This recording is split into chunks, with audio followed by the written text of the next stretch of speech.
नमस्कार दोस्तों, आपका स्वागत है। ऐसी ही जानकारी के लिए चैनल को सब्सक्राइब करें।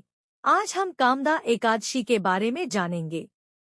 वराह पुराण में भगवान श्री कृष्ण और महाराज युधिष्ठिर के संवाद में कामदा एकादशी का महात्म्य कहा गया है। महाराज युधिष्ठिर श्री कृष्ण को कहने लगे, हे यदुवर, कृपया मेरा प्रणाम स्वीकार करे। चैत्र मास के शुक्ल पक्ष की एकादशी का वर्णन करे। इस व्रत की विधि और उसका पालन करने से होने वाले लाभ का वर्णन करें। भगवान श्री कृष्ण ने कहा, प्रिय युधिष्ठिर महाराज, पुराणों में वर्णित एकादशी का महात्म्य सुनो। एक बार प्रभु रामचंद्र के पितामह महाराज दिलीप ने अपने गुरु वशिष्ठ को यही प्रश्न पूछा था। वशिष्ठ जी ने कहा, हे राजन, निश्चित आपकी इच्छा पूर्ण करूंगा। इस एकादशी को कामदा कहते हैं। इस व्रत के पालन से सभी पाप जलकर भस्म हो जाते हैं और व्रत के पालन करने वाले को पुत्र प्राप्ति होती है। बहुत वर्ष पहले रत्नपुर, भोगीपुर राज्य में पुंडरीक राजा अपनी प्रजा गंधर्व किन्नर के साथ रहते थे। उसी राज्य में अप्सरा ललिता अपने गंधर्व पति ललित के साथ रहती थी। उनका एक दूसरे पर बहुत प्रेम था। प्रेम इतना प्रगाढ़ था कि एक क्षण भी एक दूसरे के बगैर वे नहीं रहते। एक बार पुंडरीक राजा की सभा में सब गंधर्व नृत्य और गायन करे रहे थे। उसमें ललित गंधर्व भी था। पत्नी सभा में न होने के कारण उसका नृत्य और गायन ताल में नहीं था। वहां प्रेक्षकों में करकोटक नाम का सर्प भी था। उसने ललित के विसंगत नृत्य और गायन का रहस्य जाना और राजा को उसी प्रकार बताया। राजा बहुत क्रोधित हुए। उन्होंने ललित को शाप दिया, हे पापात्मा, अपने स्त्रीप्ति कामासक्ति के कारण तुमने नृत्य सभा में विसंगति निर्माण की है, इसलिए मैं तुम्हें नरभक्षक बनने का शाप देता हूँ। पुंडरीक से शाप मिलते ही ललित को भयंकर नरभक्षक राक्षस का रूप मिला।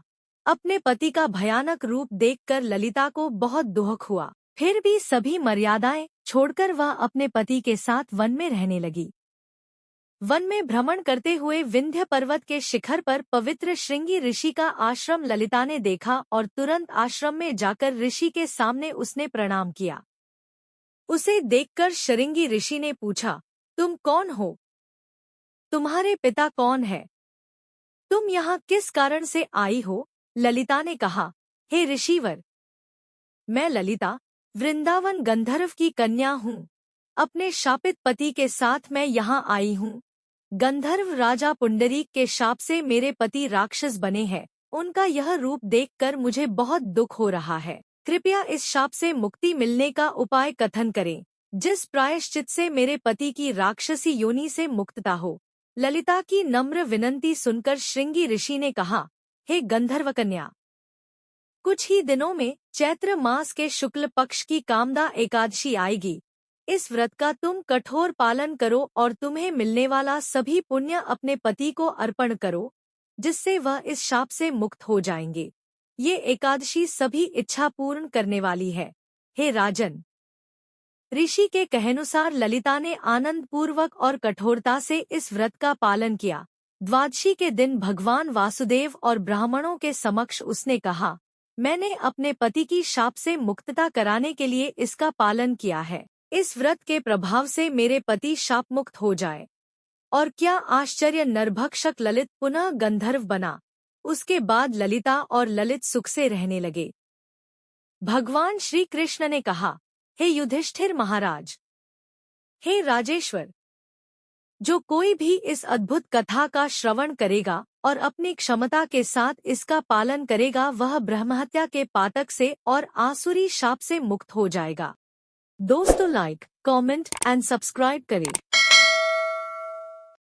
दोस्तों, लाइक, कमेंट एंड सब्सक्राइब करें।